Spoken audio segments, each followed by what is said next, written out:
श्री भूमाधव चक्र चक्रिय बनिभृ भद्राभिरभ्य ज्वलं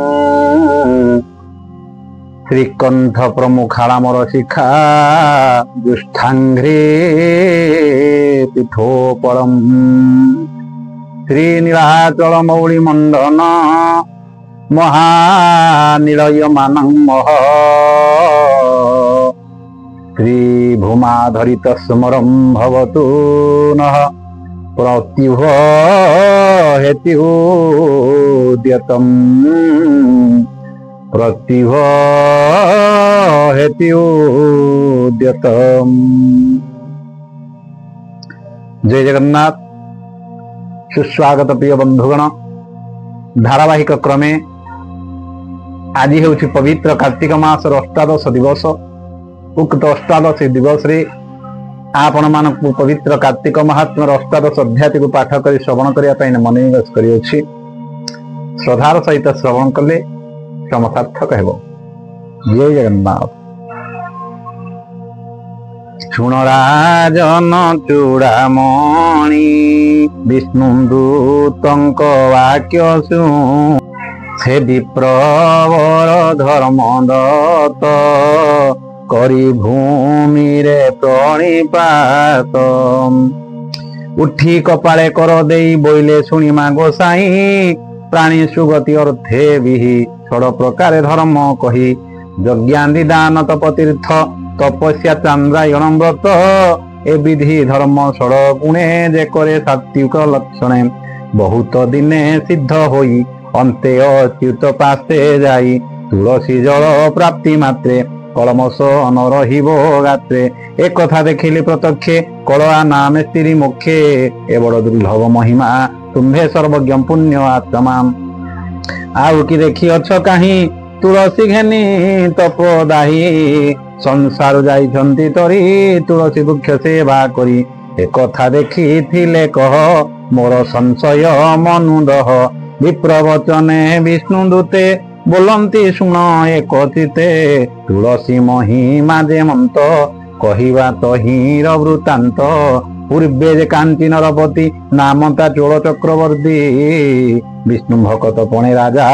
धर्मे पालई जन प्रजा जावत रजईवित तावत धर्मे थाई चित धर्मे सकल जने प्रीति धर्मे संचय सर्व कीर्ति आत्मार तारण निमंते विष्णु से वही शुद्ध चिते पूर्वे समुद्र तीरे राजा नित्य करई विष्णु पूजा पाषाणे देउड़ तोड़ाई पारु से पोखरी खोलाई विविध तरु फल पुष्पे जतने रोपी चारि पासे गढ़ाई सुवर्ण प्रतिमा अनंत पुरुष प्रतिमा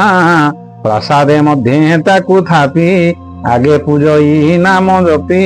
नवीन रत्न हिला दिला माणिक्य मुकुदा पोहला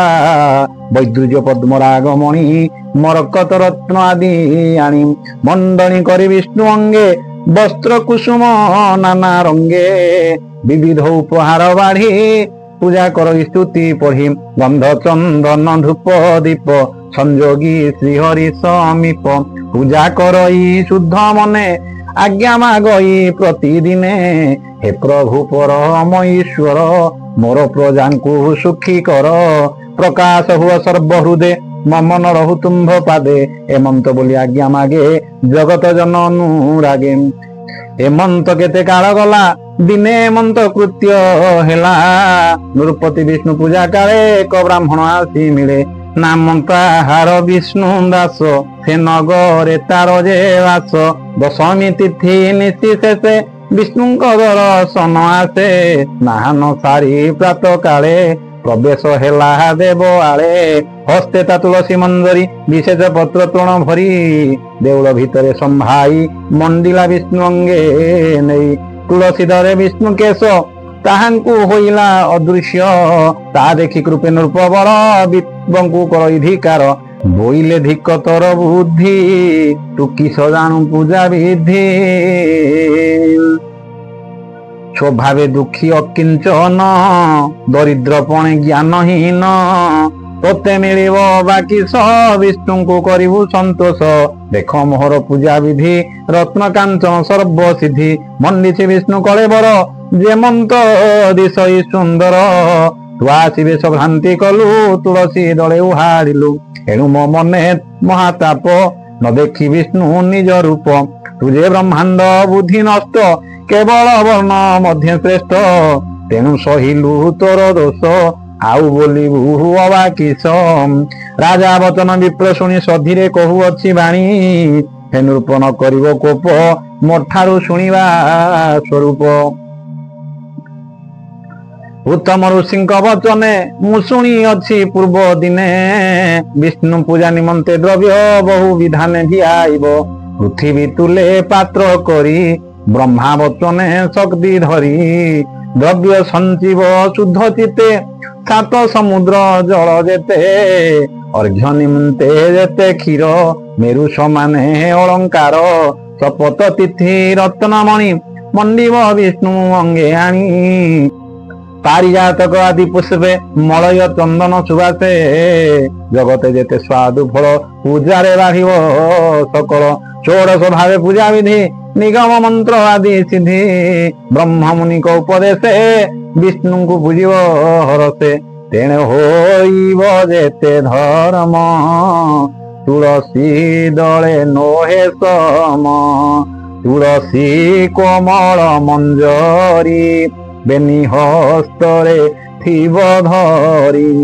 जे जहा देव विष्णु शिरे से धर्म कहिले न सरे विष्णु श्रीमुखे छंती कही विधाता सर्वशास्त्रे लिहि ईश्वर मुनि आदि गणे प्रकाश कले जणे जणे तेणु प्रसिद्ध ए तुलसी गोविंद पूजारे प्रशंसी केबे कथा नहे मिछ तू राजा गुरु द्वारे पूछ हेमंत ब्राह्मण वचने राजा कहि कोप मने तू विप्र निश्चय बड़ रुष्ट मोते कराऊ आसी रुष्ट मोर ए धर्म कीर्ति जेते प्रकाश हेउछि जगते के एहा संख्या करि पारी तू काहू मोर संगे सरी तुलसी वृक्ष केते रोपी आपे बोलाऊ अछु तपी आपना गुण कहु बंदी मोर अशेष धर्म निंदी एक कथा प्रच्छन्न बुझिबा चल उत्तम स्थाने जीवा मो गुरु मुदुगल ऋषि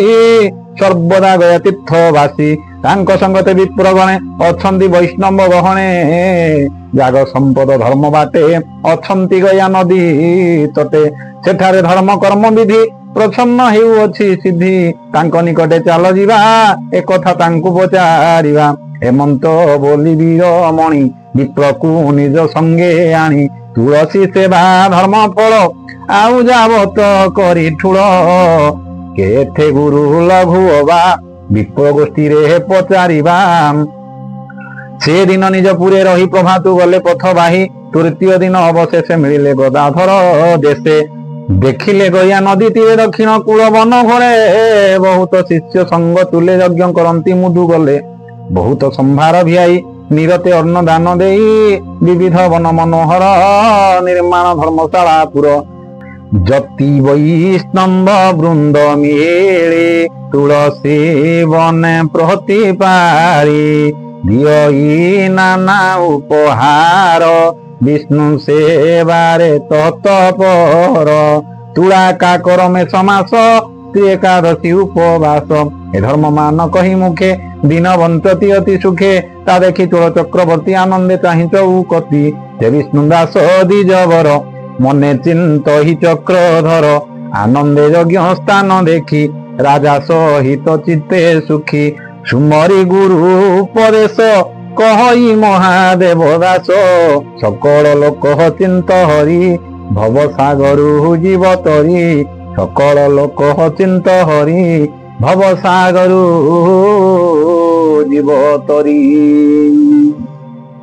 हरि ओम शांति इति श्रीपद्म पुराणे उत्तरखंडे कार्तिक महात्म्य चोल राजा विष्णुदास संवादे नामोष्टादशोऽध्याय सर्वे भवन्तु सुखिनः सर्वे सन्तु निरामया सर्वे भद्राणि पश्यन्तु মা কশ্চিৎ দুঃখ ভাগ ভবে।